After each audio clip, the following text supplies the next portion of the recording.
Muy buenas tardes, nosotros somos el equipo de los Epsilon Delta y presentaremos las 11º Memorias Jordanas de Seguro y Reaseguro 2013. Dentro de los temas a presentar encontramos la discapacidad y su repercusión en el ámbito del seguro, fianza o seguro de caución, actos de terceros malintencionados, gobierno corporativo y su efecto del sector asegurador, cerrando la brecha del seguro de personas, pérdidas consecuenciales, time element versus pérdida de mercado, pérdida de atracción ante un evento catastrófico, primer riesgo absoluto versus relativo, solución de conflictos, los derechos humanos y su impacto en los contratos de seguro. Sin más por el momento, comenzamos. La discapacidad y su repercusión en el ámbito del seguro.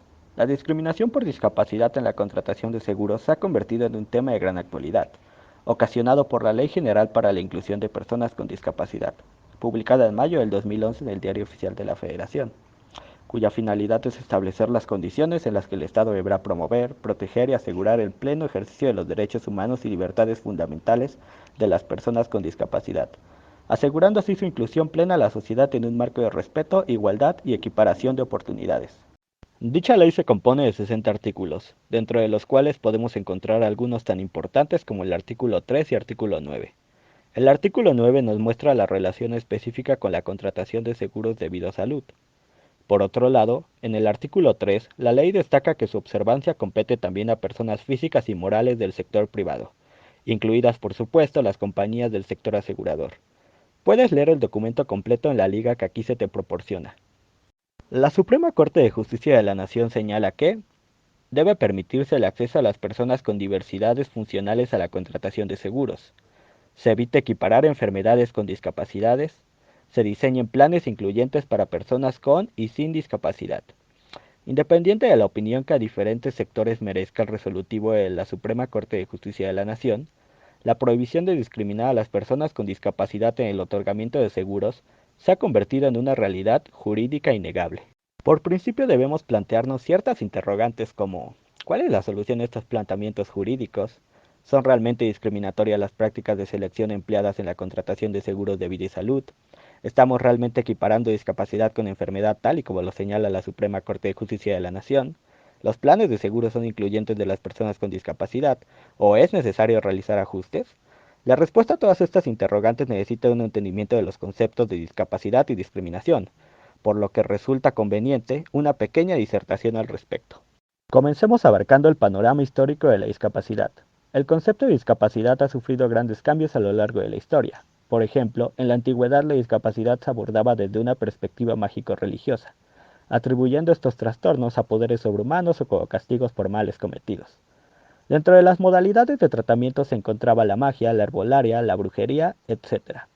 Es a partir del siglo XV cuando este enfoque mágico-religioso fue reemplazado por una visión más técnica, que concebía la discapacidad como un trastorno que requería tratamiento al igual que otras enfermedades, surgiendo así las primeras instituciones para internamiento masivo, por ejemplo, los manicomios, que si bien muchas veces perseguían la inserción social del discapacitado, fomentaban al menos la cronificación del problema.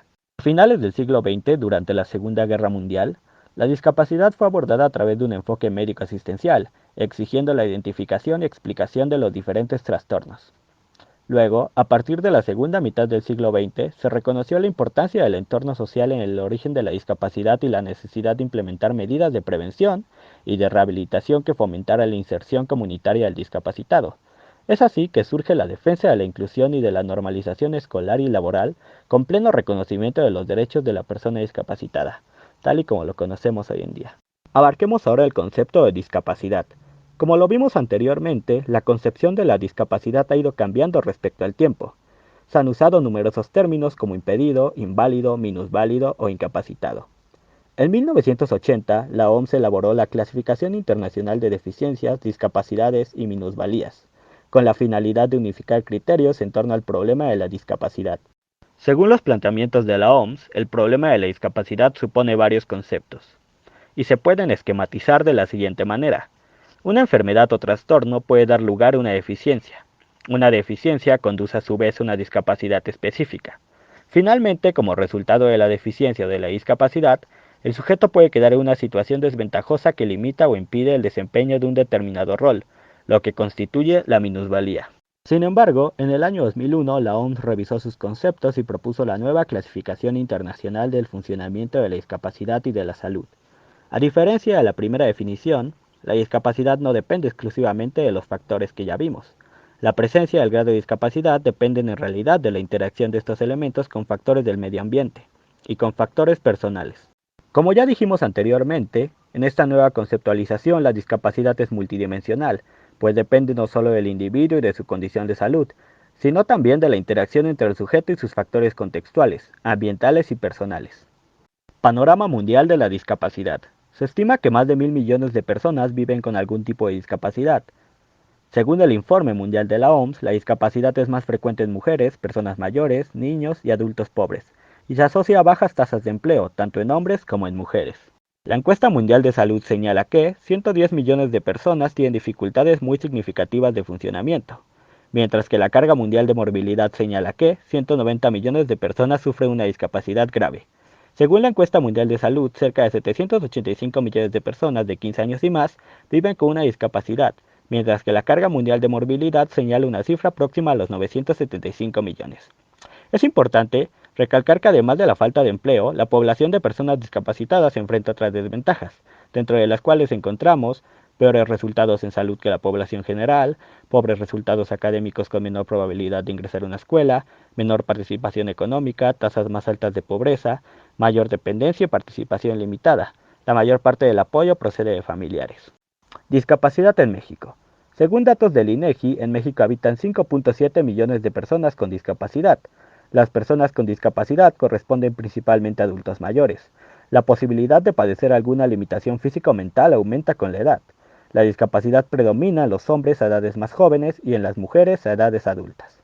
Para explicar los tipos y causas de la discapacidad en México, podemos encontrar los siguientes dos esquemas. Del lado izquierdo encontramos el tipo de discapacidad y su porcentaje, mientras que del lado derecho vemos la causa de la discapacidad y su porcentaje. Por ejemplo, el tipo de discapacidad más frecuente en México es la discapacidad motriz, con un porcentaje del 58.3%, mientras que la causa más común son las enfermedades, con un porcentaje del 39.4%. ¿Cómo es la situación educativa y situación económica para las personas discapacitadas en México? Pues bien, la situación educativa de la población con discapacidad en nuestro país no difiere en gran medida de la observada en países de bajos ingresos.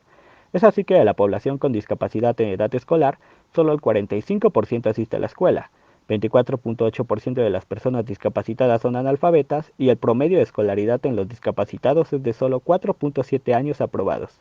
Dentro de la situación económica encontramos que la tasa de participación económica es de solo 29.9%. El porcentaje de población no económicamente activa es alto. De esta población, la gran mayoría se dedica a labores del hogar, 14% de los discapacitados no percibe un ingreso por su trabajo y cerca de un 60% gana menos de 2 salarios mínimos. El porcentaje de discapacitados que gana más de 10 salarios mínimos es ligeramente menor a la mitad del observado en población no discapacitada. Discriminación y seguros. Concepto de discriminación. Hay que entender primero que nada el concepto de discriminar.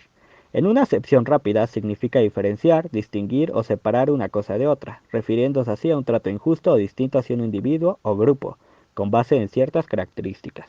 Como ya sabemos, las compañías de seguro de vida y salud se apoyan en herramientas de selección que permiten estimar el comportamiento futuro de un riesgo determinado.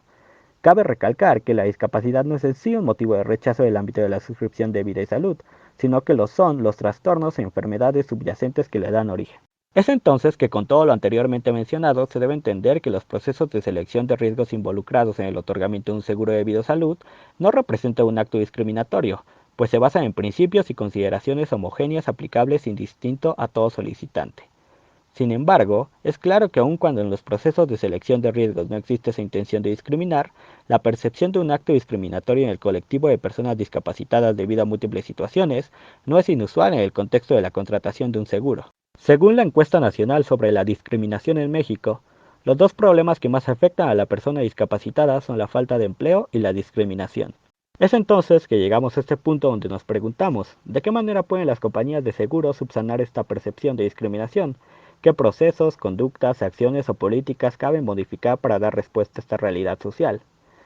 Podría plantearse como solución al problema la generación de productos específicamente diseñados para población discapacitada que responda al perfil de esta población y a sus diferentes necesidades. Es posible que el diseño de productos de seguros especialmente pensado para esta población podría llenar este vacío y dar al mismo tiempo una respuesta sensata y de corte social al problema planteado. Es así que, en conclusión, el problema de la discriminación por discapacidad en la contratación de seguros exige un enfoque multidisciplinario e integral que va más allá de la simple disertación jurídica, y que pasa necesariamente por un entendimiento cabal de los conceptos de discriminación y discapacidad. La población discapacitada muestra características distintas en el terreno social y económico, que pueden crear una brecha involuntaria entre sus necesidades específicas de protección y los actuales seguros convencionales de vida y salud. Y como ya vimos, la solución parece radicar en la proyección y diseño de productos específicos para población discapacitada, en el marco de la responsabilidad social que es obligada en las compañías de seguros. Fianza o seguro de caución. El 4 de abril del 2013 se publicó en el Diario Oficial de la Federación, donde se adicionó diversas disposiciones de la ley sobre el contrato de seguros, donde una de ellas fue que agregaron el seguro de caución. Hecho para competir con la garantía por excelencia que es la fianza de empresas. ¿Qué es el seguro de caución? El seguro de caución es definido por el artículo 151 de la Ley sobre el contrato de seguro, donde se puede establecer estos elementos distintivos. Es un contrato principal, no accesorio. La aseguradora se obliga a indemnizar al beneficiario de la póliza los daños patrimoniales sufridos, aunque se deriven del incumplimiento de las obligaciones del contratante del seguro, mientras todo eso esté dentro de los límites de la póliza, a título de resarcimiento o penalidad. Se excluyen la garantía de contratos de naturaleza financiera y la gran diferencia es de que la aseguradora tiene derecho a recuperar lo pagado. ¿Qué partes intervienen en el seguro de caución? Pues como siempre, el tomador o contratante, que es la persona que solicita el seguro, el asegurado o beneficiario, que es el tercero a favor de quien se emite la póliza y con derecho a reclamarle al asegurador a título de indemnización, y al asegurador, que es la entidad que emite la póliza. Y bueno, las empresas que ya son afianzadoras pueden operar seguros de caución. Sí pueden, solo que tienen que convertirse en aseguradoras de caución, aunque no están obligadas a dejar de ser afianzadoras. ¿Serán aceptables frente al gobierno federal las pólizas y los certificados de cualquier compañía de seguros de caución? No, de acuerdo a lo dispuesto por el segundo párrafo del artículo 18 de la Ley de Instituciones y Fianzas. ¿Qué vigencia tiene el seguro de caución? La vigencia del contrato de seguro de caución se da obviamente determinado en la póliza, la cual no puede sobrepasar a los 10 años. Sin embargo, podrá establecerse que se prorrogue unas cuantas veces por un periodo no superior a un año cada vez. ¿Cuáles son las características del contrato de seguro de caución? Debe ser formal. Las aseguradoras de caución deben de registrar los siguientes documentos para la celebración de sus operaciones, que son los contratos de adhesión, aquellos elaborados unilateralmente en formatos por una institución de seguros y en los que se establezcan los términos y condiciones y los modelos de cláusulas. Debe ser bilateral, que el contrato contiene obligaciones recíprocas para ambas partes. Cierto, no aleatorio. En el seguro de caución lo que detona la ejecución es de que el contratante tomador del seguro incumpla las condiciones. Y oneroso. Las prestaciones que se deben por las partes son ciertas desde que se celebra el contrato, de tal suerte que ellas pueden apreciar inmediatamente el beneficio o la pérdida que cause éste. ¿Cuáles son los documentos que integran la expedición de un seguro de caución? Son principalmente 4. La solicitud, en el que el futuro tomador del seguro dirige a la aseguradora, debe de contener la descripción del riesgo para asegurar, para que la aseguradora establezca los precios y las condiciones. La póliza, que es el documento que regula las relaciones entre el asegurador y el tomador de seguros. El certificado de seguro, que contiene el nombre y domicilio de la empresa de seguros, del contratante y del asegurado. Los comprobantes que el asegurado deberá entregar a la aseguradora para acreditar que se produjeron circunstancias acordadas para hacer exigible el monto de la indemnización, duración del contrato, transcripción de artículos, las demás cláusulas que deban regir el contrato, el número y la fecha de la póliza bajo la cual se expide el certificado y la firma de la empresa aseguradora. Y por último, el recibo, que es el documento justificativo del pago del seguro.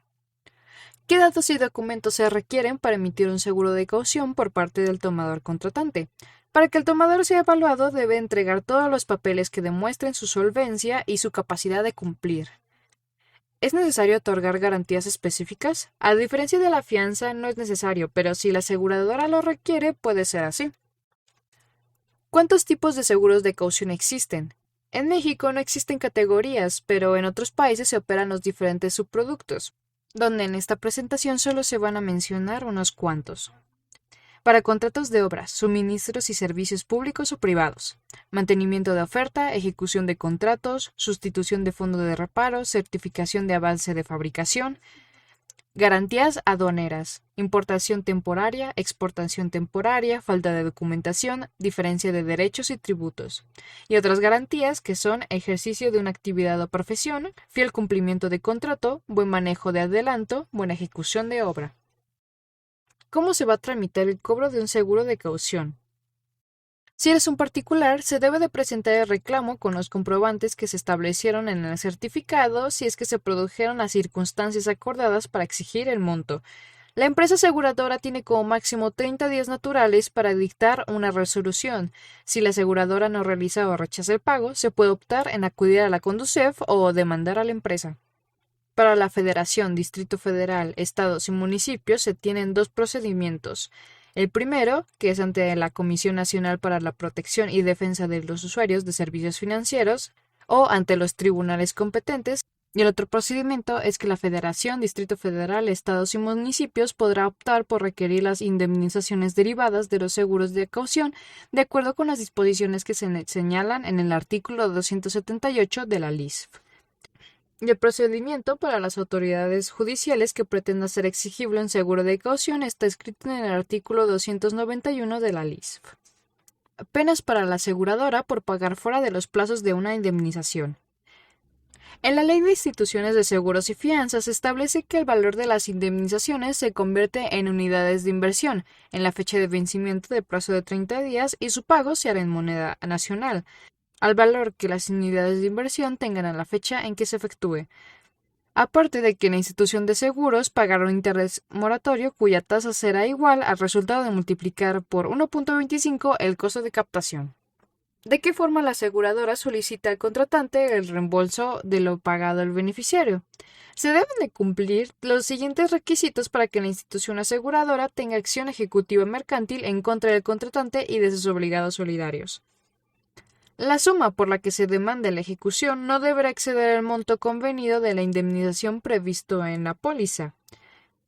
El requerimiento o el recibo de pago de la indemnización suscrito por el asegurado o por su representante legal, y el transcurso de 10 o más días naturales desde el día aquel en que el asegurador requiera el anticipo o el reembolso al contratante del seguro. Lo que no tiene el seguro de caución y sí tiene la fianza es la acción para constituir garantías y secuestro precautorio de bienes del fiado o de sus obligados solidarios, previos al pago.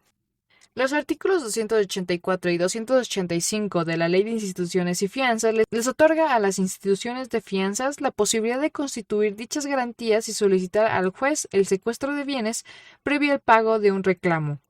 En resumen, el artículo 284 dicta que las instituciones pueden tomar acción en contra del solicitante cuando se cumplen las siguientes condiciones, que es que el solicitante haya dado datos falsos respecto a su solvencia, si la institución comprueba que el solicitante incumple obligaciones de terceros, y cuando se les haya requerido judicial o extrajudicialmente el pago de alguna cantidad en virtud de fianza otorgada. Y en el artículo 285 dice que solo se necesita una de las condiciones que acabo de mencionar para obtener el secuestro precautorio de bienes. Actos de terceros malintencionados. Dentro del negocio del seguro, un acto malicioso que se provoque por un tercero, se han establecido exclusiones en estos casos, ya que en dichas acciones no fueron consecuencias de situaciones de humanidad o bien no se encuentran en un esquema de caso fortuito. Lo malo es que no existe una definición legal de actos maliciosos, ya que hay problemas para interpretar ese término, pero para fines de estudio en la materia del seguro y reaseguro se define actos malintencionados o actos maliciosos como excluyentes de responsabilidad, cuando por ellos se causan daños. Por tal concepto, el mercado de los seguros mexicano ha agregado exclusiones cuando la pérdida se ha causado de esa manera. La definición de acto malicioso, según la RAE, lo define como que por malicia atribuye mala intención a los hechos. Otro es que visto desde el acto jurídico, estos son elementos de actos maliciosos. La realización de un hecho jurídico en voluntad del hombre. Ese hecho jurídico atribuye una mala intención que da consecuencias jurídicas. El hecho jurídico volitivo afecta a terceros en sus personas, bienes o derechos de mala manera. En la quinta edición del Black's Law Dictionary, los conceptos rescatables son actos incorrectos realizados en forma intencional y por lo tanto por voluntad que dañan a terceros sin causa justa y en forma ilegal. Y en el diccionario MAPFRE de seguro se distingue su definición a estas otras a que el tercero malintencionado puede o no llevarse un beneficio propio. En el artículo 14 de la Constitución Política de los Estados Unidos Mexicanos señala lo siguiente. En los juicios de orden civil, la sentencia definitiva deberá ser conforme a la letra o a la interpretación jurídica de la ley, y a falta de ésta se fundará en los principios generales del derecho. Esta ley contiene lo que conocemos como garantía de legalidad, que es la base para todo sistema legal. Genera controversia ya que la autoridad jurisdiccional debe de tomar una decisión conforme a la interpretación jurídica, donde su principal fuente es la ley o a falta de ésta los principios generales del derecho. Respecto a lo que acabo de mencionar, es tomar a consideración que la ley no es clara. Por ello hay que acudir a fuentes que se conocen en el foro mexicano. Por ejemplo, las costumbres y las prácticas como las mercantiles. Costumbres se entiende como práctica que se lleva a cabo en la sociedad repetidas veces, y dicha sociedad toma esa práctica como una ley.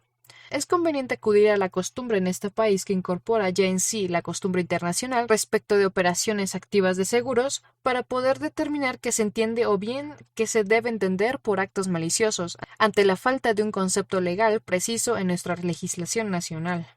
En el artículo 1856 del Código Civil Federal se señala lo siguiente. El uso o la costumbre del país se tendrá en cuenta para interpretar las ambigüedades de los contratos. Esta disposición legal es supletorio de la ley sobre el contrato de seguro. Interpretación de acto malicioso respecto a las costumbres en México, en materia de seguros internacionales. Un antecedente que resulta interesante por ser precedente, por haber interpretado una práctica, es el caso de Carrie, donde en resumen ella presentó una denuncia a la aseguradora Farmers Alliance derivado de un reclamo por un incendio de su vivienda por un tercero. El juez había resuelto a favor de Farmers Alliance, pero la Corte de Apelaciones revocó la decisión del juez, resolviendo al favor del reclamante, señalando que a pesar de que no exista un término legal para acto malicioso, en la póliza cubría ese tipo de actos, e implica que los términos pueden interpretarse conforme a su sentido usual. En este caso, la Corte Suprema tomó el sentido usual de tales términos, el sentido que toma un asegurado promedio, que tiene un limitado conocimiento de seguros, y señaló que actos maliciosos significa que denota en un significado un estado mental, en este caso maldad, y se dirige a un tipo de resultados, daño a la propiedad. Artículo 59 de la Ley sobre el Contrato de Seguros dice: la empresa aseguradora responderá de todos los acontecimientos que presenten el carácter del riesgo cuyas consecuencias se haya asegurado, a menos de que el contrato excluya de una manera precisa determinados acontecimientos. Constantemente se discute si esta ley excluye cobertura por pérdidas de actos maliciosos.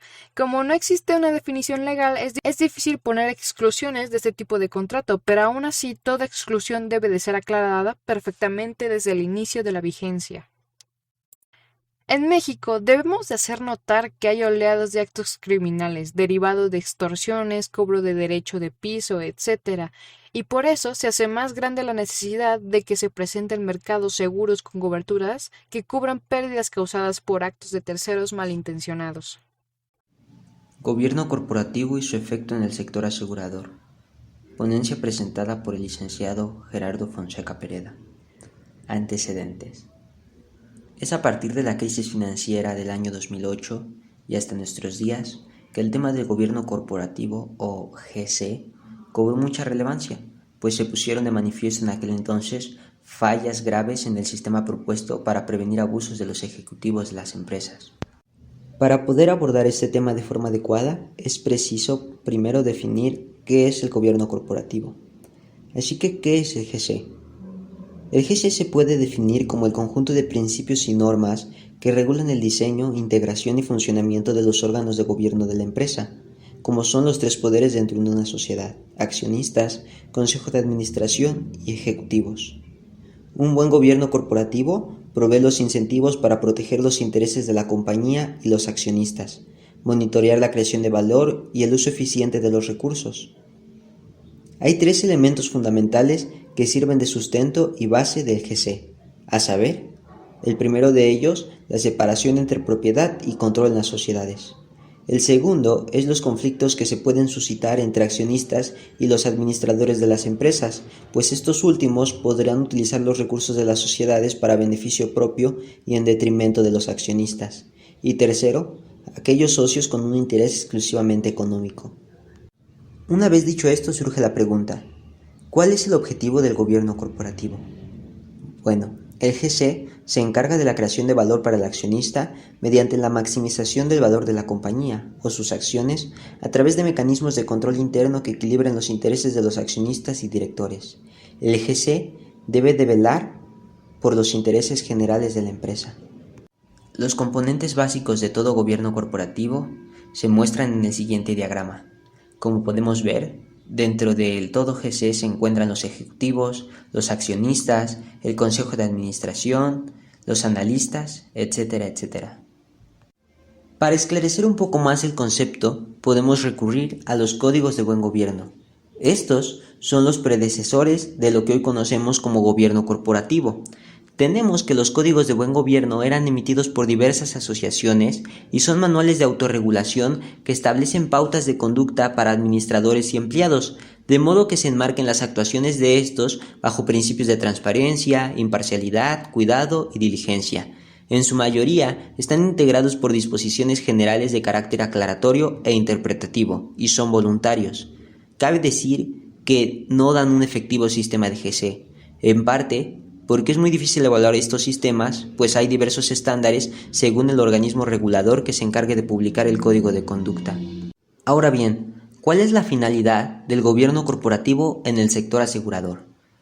Comenzaremos diciendo que el GC en el sector asegurador se refiere a la totalidad del sistema bajo el cual las aseguradoras se autorregulan, incluyendo actividades propias como son la administración de riesgos, normatividad, auditoría y actuaría. El GC en el sector asegurador debe hacer referencia a temas relacionados únicamente a este sector, como son la responsabilidad fiduciaria, los derechos de los asegurados y beneficiarios o la naturaleza no corporativa de las sociedades mutualistas. El GC es muy importante pues influye en el perfil de riesgo de las aseguradoras. Incluso un débil GC es percibido por la mayoría de los reguladores como la principal razón para las fallas sistemáticas de aseguradoras. Tenemos que el GC en el sector asegurador debe de incluir, entre otras cosas, políticas y documentos esenciales de gobierno, estrategias, políticas, procesos y controles, aquello que se relacione en la toma de decisiones y acciones ligadas a esta cultura, ambiente y metodología de trabajo, aquello relacionado a la cultura y ambiente corporativo, etc., por lo que su impacto en la aseguradora es grande. Ahora bien, el GC se debe de apegar a la Ley de Instituciones de Seguros y de Fianzas, que entró en vigor en 2015, pero que fue publicada el 4 de abril de 2013.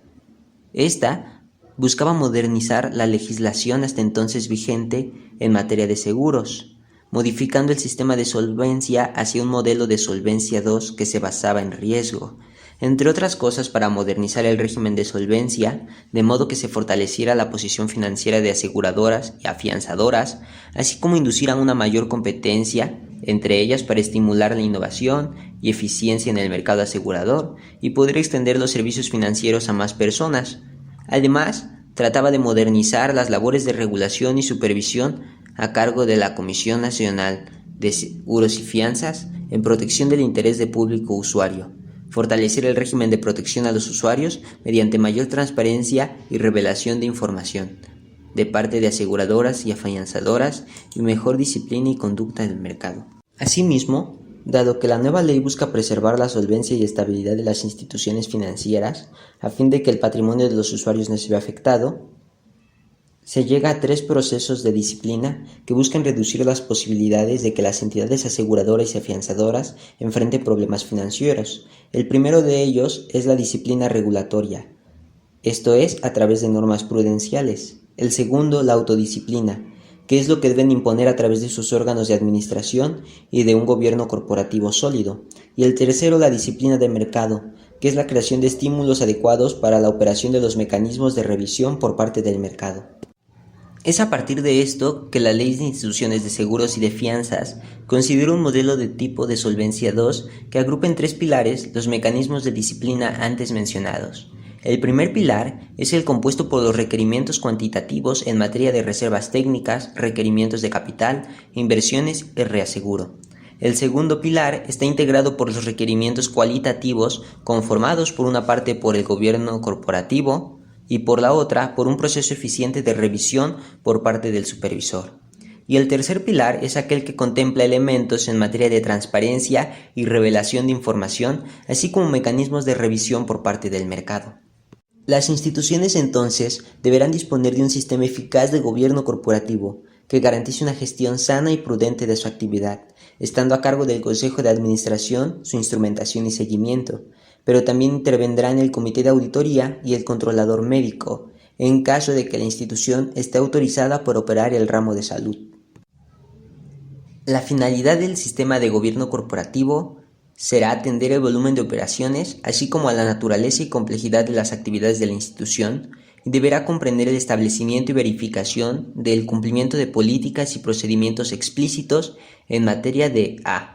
Administración integral de riesgos, b. Auditoría y controloría internas, c. Función actuarial, y d. Contratación con terceros de servicios necesarios para la operación de la institución.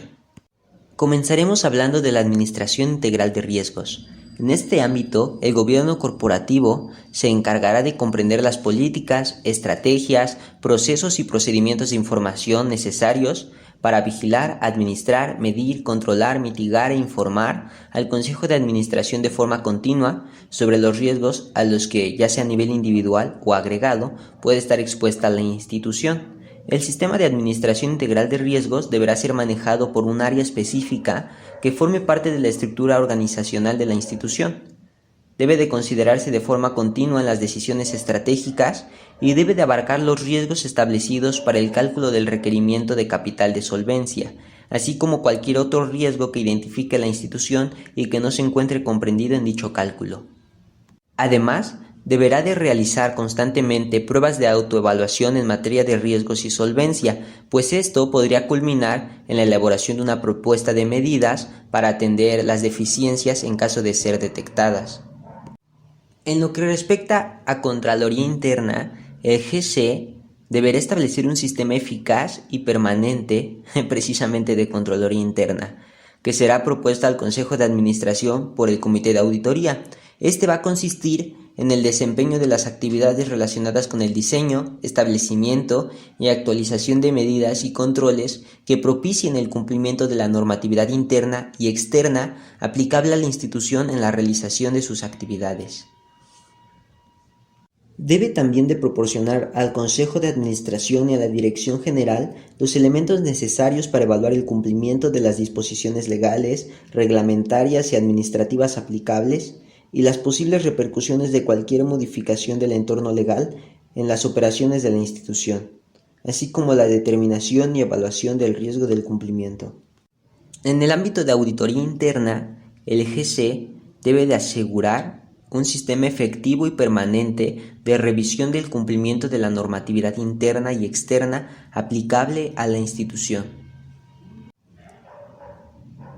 Los resultados y recomendaciones que se deriven de la auditoría deben de ser notificados al Consejo de Administración y a la Dirección General de la institución para la aplicación de medidas correctivas que correspondan.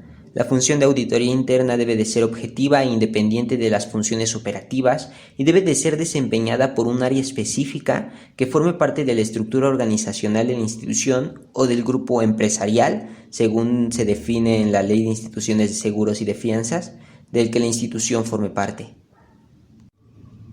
Como vemos, el área de auditoría interna será responsable de revisar periódicamente que las políticas y normas establecidas por el Consejo de Administración para el correcto funcionamiento de la institución se estén aplicando de forma adecuada.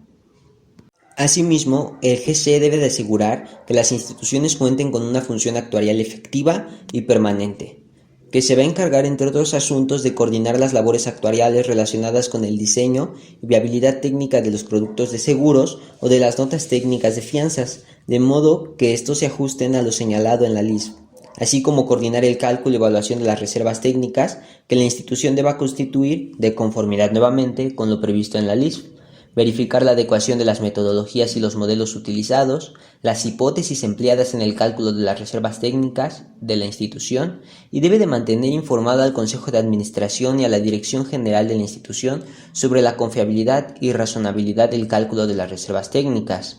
Entre otras cosas, cabe mencionar que la función actuarial debe de ser desempeñada por personas con conocimientos y experiencias suficientes de matemática actuarial, financiera y estadística.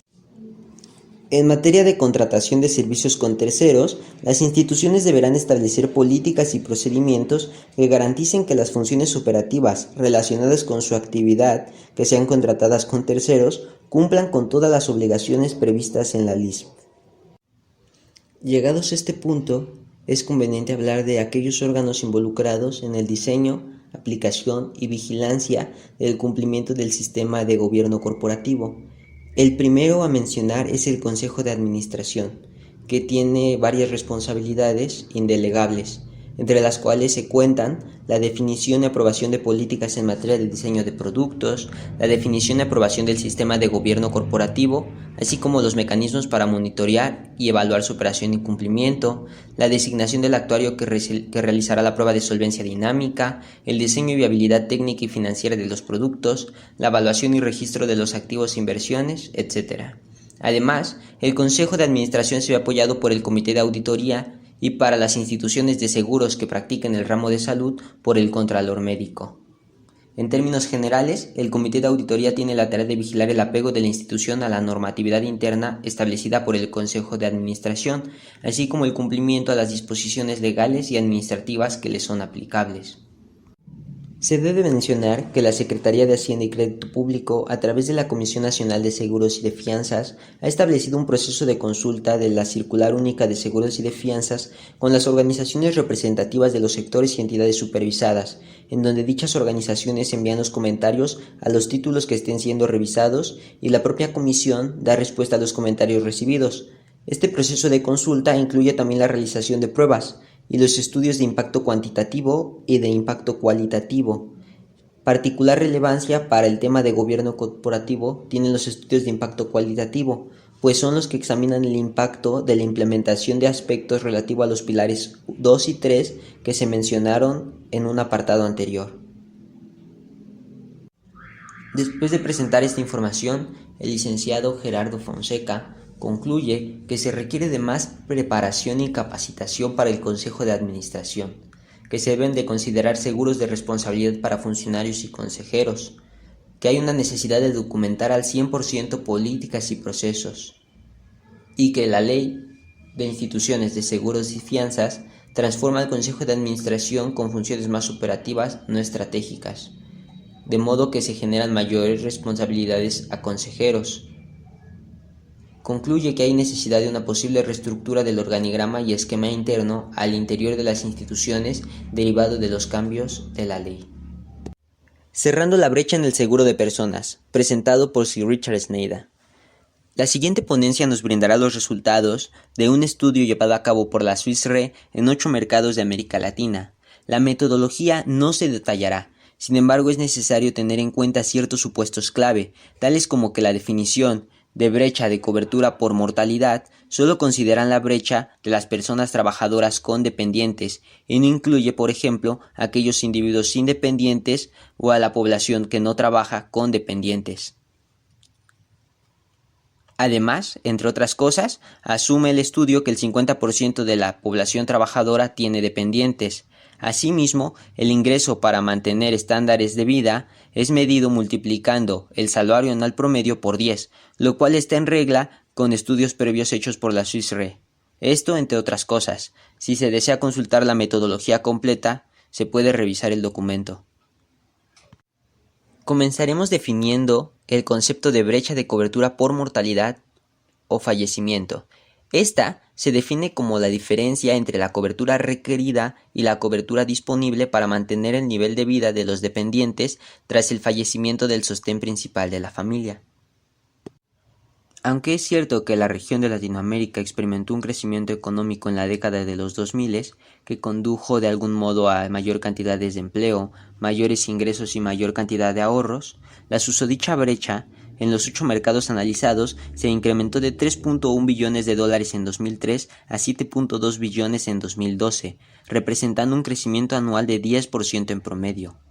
Aunque la región ha crecido económicamente, los activos financieros netos y la cobertura de seguros de vida creció un paso más lento que el empleo y los salarios. El tamaño de la brecha varía de país a país. Los mercados con la brecha más grande son Brasil, Argentina y México, mientras que Puerto Rico es el mercado con la brecha más pequeña que se encuentra dentro de nuestro estudio. En la siguiente tabla se pueden apreciar el tamaño de las brechas para cada uno de los respectivos países del estudio medidas en términos de dólares. Se nota que solo México ha experimentado un pequeño descenso en la brecha en términos de dólares entre los años 2003 y 2013.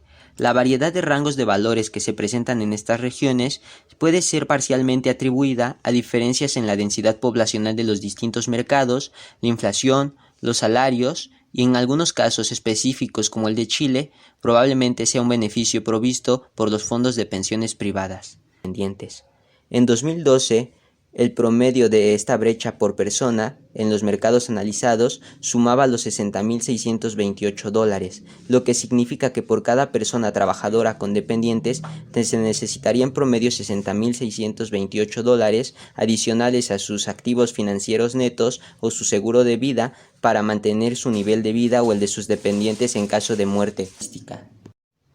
Una alternativa para analizar la brecha de protección por fallecimiento es estudiar la proporción que hay entre la protección brindada y la necesaria.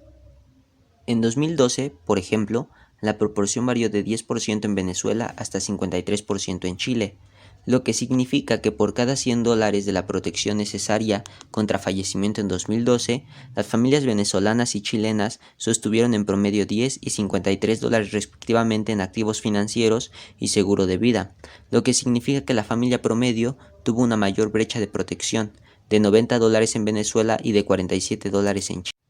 El siguiente diagrama muestra algunos factores que explican el incremento de la brecha en un 13% entre 2003 y 2013. Se puede ver que la diferencia entre cobertura requerida y cobertura disponible se debe a diversos factores, entre los cuales se cuentan los costos del seguro de vida, los activos financieros netos de los hogares, la tasa de empleo formal, la población económicamente activa o el ingreso medio por trabajador. Respecto a este último aspecto, el estudio muestra algo interesante. El salario promedio fue el principal elemento para calcular la protección necesaria por trabajador.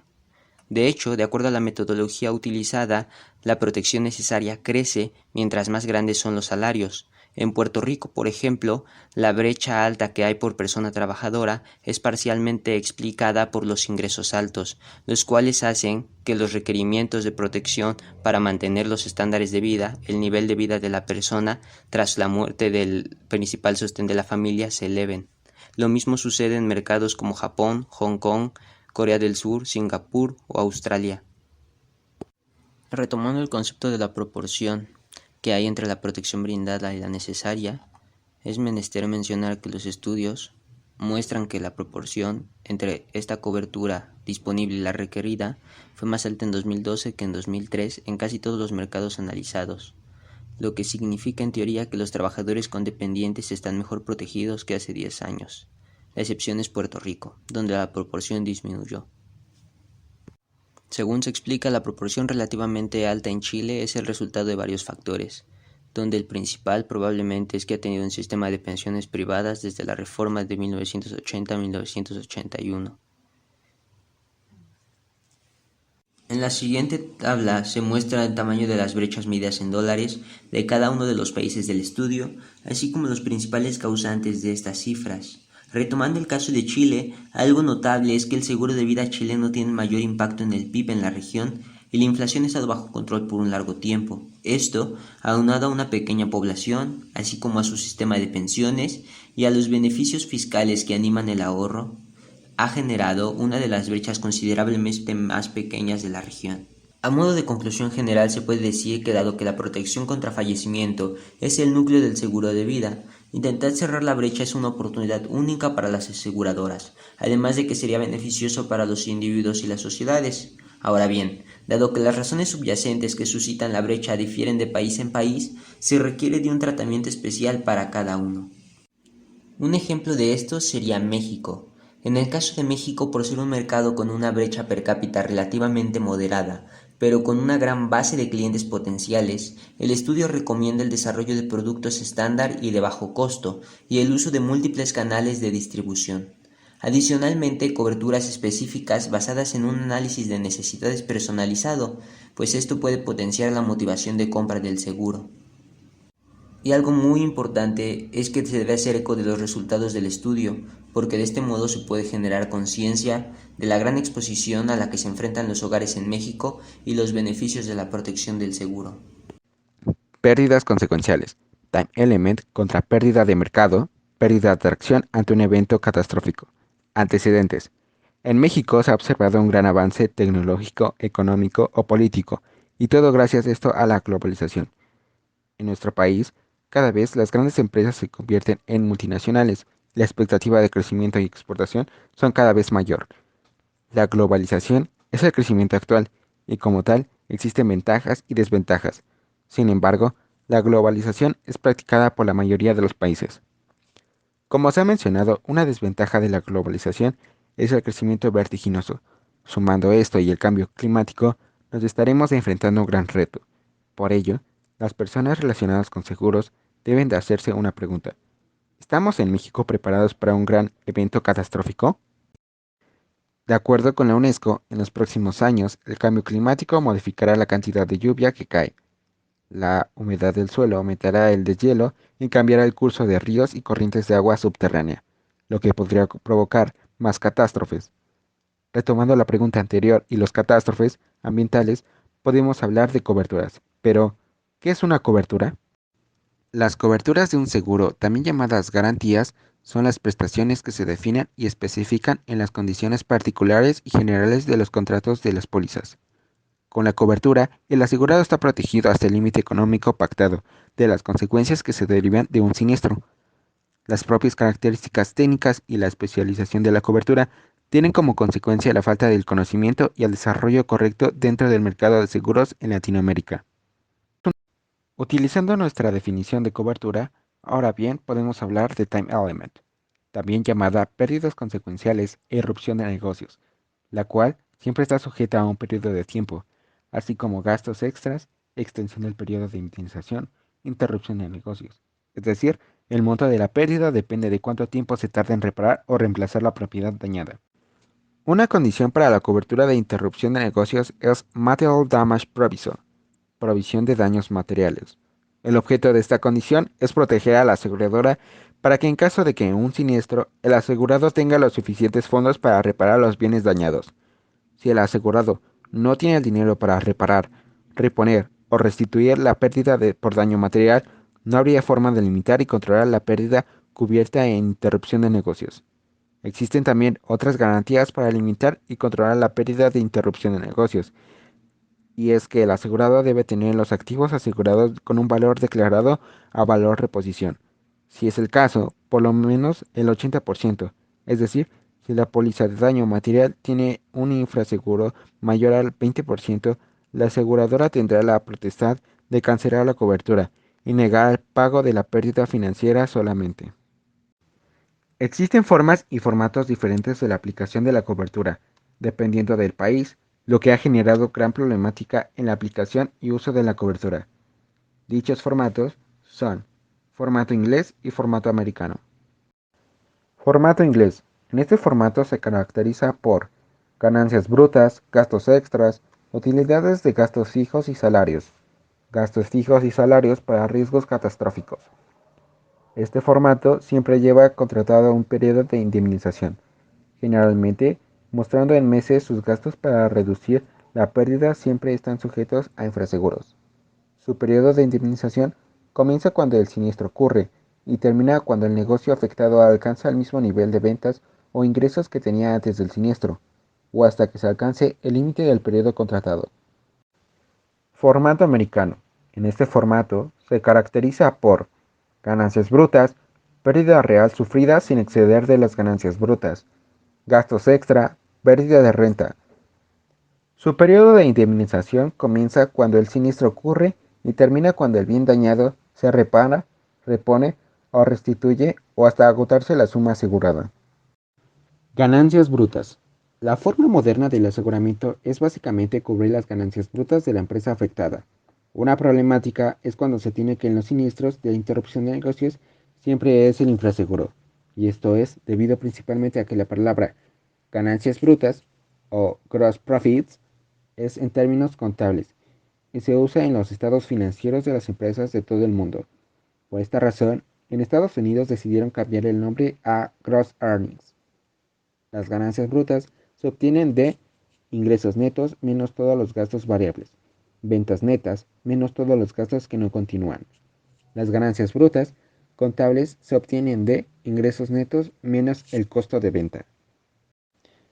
Pérdida de mercado. La pérdida real sufrida por el asegurado se compone de factores provenientes de reducción de ingresos por recesión o caída del mercado, normalmente derivados del riesgo financiero implícito del bien que pertenece a un mercado o sector específico, tales como oro, plata y cobre, commodities como algodón, maíz y azúcar, utilidades como energía, gas, petróleo. En ocasiones especiales se tiene pérdidas de mercado provocadas por condiciones excepcionales, como por ejemplo lo sucedido en México con los huracanes de Emily y Wilma. No existe en seguros como tal una definición de pérdida de mercado. Su mayor similitud la encontramos en términos bursátiles, financieros y económicos, donde se usa cotidianamente para acentuar o hacer la nota la pérdida del valor de algo. En cualquier de los casos anteriores, el ajustador de seguros deberá verificar y analizar la pérdida real sufrida por el asegurado. No contemple la pérdida de mercado, la cual generalmente se encuentra como exclusión en contratos y facultativos. Pérdida de atracción. En algunos países se encuentra como una cobertura adicional de interrupción de negocios contingente y está dirigida principalmente a centros comerciales, ya que cubre pérdida financiera sufrida por el asegurado por la falta de clientes como consecuencia de un daño físico cubierto, y nombrando en la póliza en propiedades que se encuentren físicamente en la vecindad del predio asegurado. Si bien lo que se intenta cubrir en la pérdida financiera por la falta de clientes que se traducen en ventas, el hecho detonador se da por un daño físico, pero en una misma ubicación de la póliza afectada. Es el caso de las tiendas ancla en los centros comerciales, que si alguna cierra por un daño físico, afecta a todo el centro comercial por la baja de clientes. Primer riesgo absoluto contra relativo.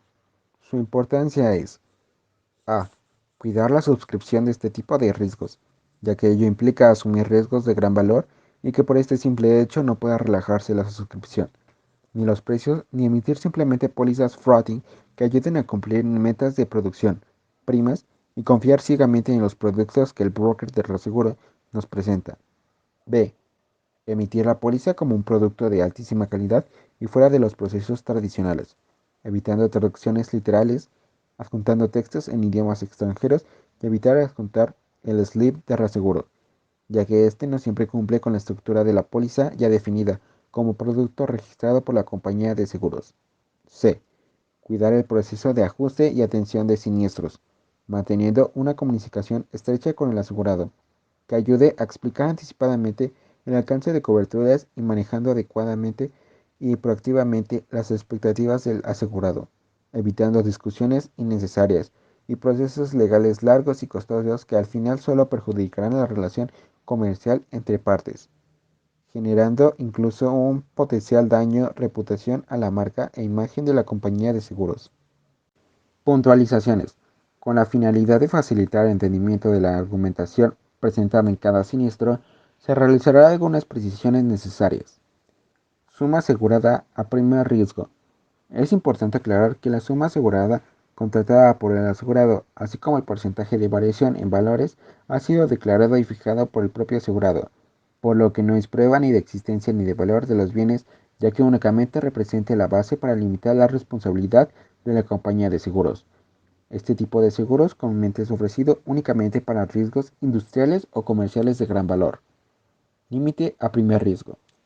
Es el criterio utilizado por la compañía de seguros para definir la prima a cobrar, con base en la localización geográfica de los riesgos expuestos, por la ubicación de mayor valor, por la determinación del área de fuego de mayor valor, por la pérdida máxima probable de la ubicación o bien por la zona expuesta al riesgo catastrófico, como puede ser terremoto, huracán, inundaciones, etc. Por el giro a mayor exposición o por la cobertura de mayor riesgo o valor, bien sea el valor de los bienes o de la pérdida consecuencial. Razón para contratar un seguro con límite a primer riesgo.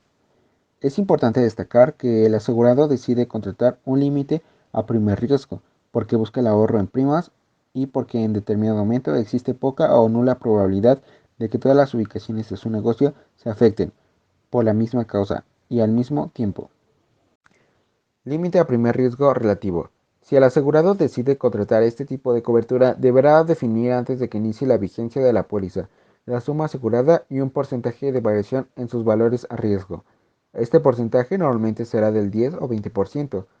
En pérdidas totales, el asegurado solo recibirá como indemnización la suma asegurada contratada, asumiendo a riesgo propio la diferencia entre el monto indemnizado y la pérdida total sufrida. Límite a primer riesgo absoluto. En este tipo de cobertura no aplica proporción indemnizable o infraseguro, y en este caso de siniestro, sea este parcial o total. La compañía de seguros indemnizará el valor de la pérdida sufrida y hasta el límite de suma asegurada contratada. Cláusula de depreciación. Aplica en general a todos los bienes sujetos a depreciación por uso o desgaste en el tiempo u obsolencia. Dicha cláusula puede ser eliminada si previamente se acuerda asegurar bienes tales como maquinaria a valor de reposición, nuevo por viejo, o con base en la cláusula de valor acordado o convenido. Cláusula a valor acordado o convenido. Es importante aclarar que el límite a primer riesgo absoluto no es el mismo que asegurar los bienes a valor acordado o convenido. Aunque así podrá interpretarse, debemos de puntualizar que la cláusula de valor acordado o convenido se otorga normalmente para bienes de difícil reposición o que son únicos por lo que no existe otro igual que pueda reemplazarlo, como podría ser autos de colección, yates, barcos, aviones, obras de arte o joyas, donde existiera un avalúo o certificado de valor, en el que se acuerdo especial entre el asegurado y la compañía de seguros deciden asegurar el bien sujeto a un valor acordado o convenido. A continuación se dará un ejemplo de un siniestro real. Incendio a consecuencia de un escape de combustible en una de las líneas de difusión que suministra diésel a la turbina de gas. El sistema de detección de incendios funcionó, pero posterior a esto vino una explosión de la turbina de gas. La causa del incendio fue como consecuencia de un incorrecto torque de los tornillos de filtro, tras mantenimiento preventivo. El incendio generó afectación generalizada a la planta de generación eléctrica, lo que provocó la desconexión de un sistema eléctrico del país. Paralización de operaciones por 226 días, de 7 a 5 meses. Algunos inconvenientes. Contradicciones en la redacción e interpretación de la póliza, debido a los problemas de traducción del idioma inglés al español. Infraseguro de pérdidas consecuenciales mayor al 85%. El asegurado no había declarado los nuevos valores al momento del siniestro. La compañía de seguros nunca actualizó la suma asegurada de la ubicación afectada y 5 meses después de haber iniciado la vigencia ocurrió el sismo. Por lo anterior, la compañía de seguros no emitió un endoso de actualización de valores y suma asegurada de la ubicación afectada. Valores totales expuestos: 2.7 billones de dólares en 9 plantas generadoras de electricidad. La conclusión. Arbitraje de más de 5 años debido a que el asegurado no aceptó el monto de indemnización, argumentando mala fe de la compañía de seguros.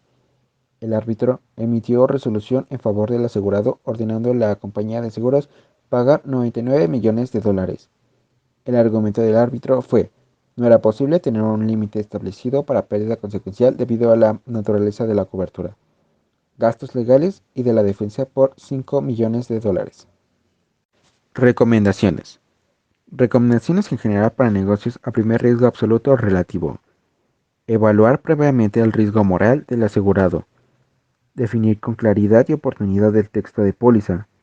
Evitar traducciones literales de texto en idioma inglés. No adjuntar el slip de reaseguro a la póliza. El suscriptor deberá revisar previamente el texto de póliza y endosos que serán entregados al asegurado y mantener un ejemplar idéntico al expediente. Definir con claridad y antes de la emisión de la póliza si aplica o no compensaciones entre incisos. En primer riesgo absoluto, no incluir cláusulas de proporcionalidad, depreciación ni compensación entre incisos. Asegurar que las recomendaciones del reporte de inspección se cumplan y en su defecto aclarar cuál será la consecuencia si ésta no se cumple. Evitar que los asegurados o productores utilicen papelería de la compañía de seguros. Recomendaciones para coberturas de daño material. Excluir con claridad mejoras y adaptaciones. Excluir con claridad deterioro gradual y progresivo así como sus consecuencias. Definir con claridad límites y sublímites por cada cobertura. Para pérdida consecuencial, definir con claridad la aplicación del deducible, es decir, indicar si se determinará con base en días de espera o se calculará con base a promedios por día. Definir con claridad el límite de la suma asegurada y delimitar sublímites por ubicación, aclarando si la pérdida generada por la ubicación afectada aplicará únicamente para dicha ubicación o bien con base en la operación íntegra o consolida. Limitar y condicionar cláusulas de actualización automática de suma asegurada. En caso de incrementos de responsabilidad por la ubicación, estas deben ser aprobadas y autorizadas por la compañía de seguros, indicando que si no se cuenta con dicho endoso de incremento de suma asegurada por la ubicación afectada, la compañía de seguros quedará libre de responsabilidades. Recomendaciones para el manejo del siniestro. Identificar con prontitud las verdaderas intenciones del asegurado. Manejo proactivo de expectativas del asegurado evitará sorpresas. Buscar negociar proactivamente zonas grises evitará sorpresas y problemas. Los arbitrajes deben de ser apegados a derechos. Evitar arbitrajes por equidad. Es mejor un acuerdo que un buen juicio. La política de mediación. La política de mediación que impulsó el Tribunal Superior de Justicia del Distrito Federal descansa en diversos proyectos. Entre los más notables encontramos los siguientes. El permanente desarrollo de personal, es decir, la formación y capacitación cotidiana de los mediadores públicos y privados. La mediación privada como una respuesta para ampliar la cobertura del servicio de mediación de conflictos legales a la insuficiente disponibilidad de recursos fiscales para financiar el aumento de los mediadores públicos. La expansión de los servicios de mediación a partir del diseño e implantación de proyectos de sinergia. Formación de mediadores especializados en seguros. La dotación de un edificio que se diseñó, construyó y equipó atendiendo los estándares que se recomiendan a nivel internacional y que es la sede del Centro de Justicia Alternativa desde octubre del 2010.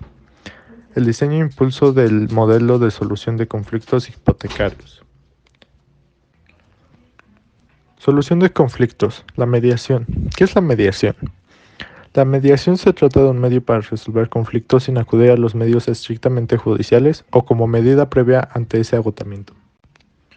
En la mediación se invoca una suma positiva que permita que cada cual obtenga un satisfactor en la medida justa y proporcional del caso, de acuerdo a los interesados. Por ello, la mediación es un proceso activo que busca ir hasta el fondo mismo del problema, sin esquivarlo o minimizarlo. Modernización legislativa. En el periodo junio-julio del 2011 se modificaron diversos artículos del Código Civil, del Código de Procedimientos Civiles para el Distrito Federal, de la Ley Registral y de la Ley Orgánica del Tribunal Superior de Justicia del Distrito Federal, así como la Ley de Justicia Alternativa del Tribunal Superior de Justicia para el Distrito Federal. Entre lo más sobresaliente se encuentra lo siguiente. Se dota al juzgador de la facultad de exhortar a las partes, sobre todo las de materia familiar y civil mercantil. Con esta facultad se incrementará el número de asuntos que remitan los jueces a mediación.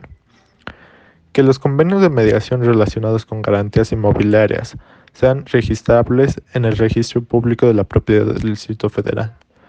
Dotar de fe pública judicial únicamente para la celebración de los convenios de mediación a los mediadores privados certificados por el Tribunal Superior de Justicia del Distrito Federal.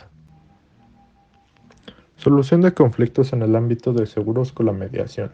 Con el proyecto de sinergia formalizado en el convenio de colaboración suscrito por la AMIS y el Tribunal, se pretende que el sector asegurador reduzca al mínimo los procedimientos judiciales tradicionales. En el Centro de Justicia Alternativa que ofrece el servicio de mediación tiene, precisamente por misión, presentarse como una vía diferente y confiable fundada en el derecho. El litigio no parece ser la solución para la gran mayoría de los problemas legales. En cambio, la práctica de la mediación ha mostrado ser un camino seguro y respetuoso que además otorga bondades. Los derechos humanos y su impacto en los contratos del seguro. El 10 de junio del 2011 se dio un cambio de paradigma jurídico causado por la reforma constitucional de los derechos humanos. Impactó en todos los ámbitos del derecho. Se trata de un proceso gradual de implementación que deberá irse identificando y, en su caso, encauzando. ¿Pero qué significó esta reforma para los contratos de seguros? Bueno, como premisa debemos tener en cuenta que los contratos son de ámbito privado, por lo que no caben dentro del ámbito de los derechos humanos. Esto tiene como excepción los casos o los supuestos en los que se da una intervención por parte de las autoridades, ya sea administrativas o jurisdiccionales. En esta hipótesis, dichas autoridades sí quedan obligadas, no respecto a los términos de relación entre los particulares, sino en su propia actuación, de regirse por los principios de derechos humanos, como son, por ejemplo, el principio pro persona o el principio de interpretación conforme.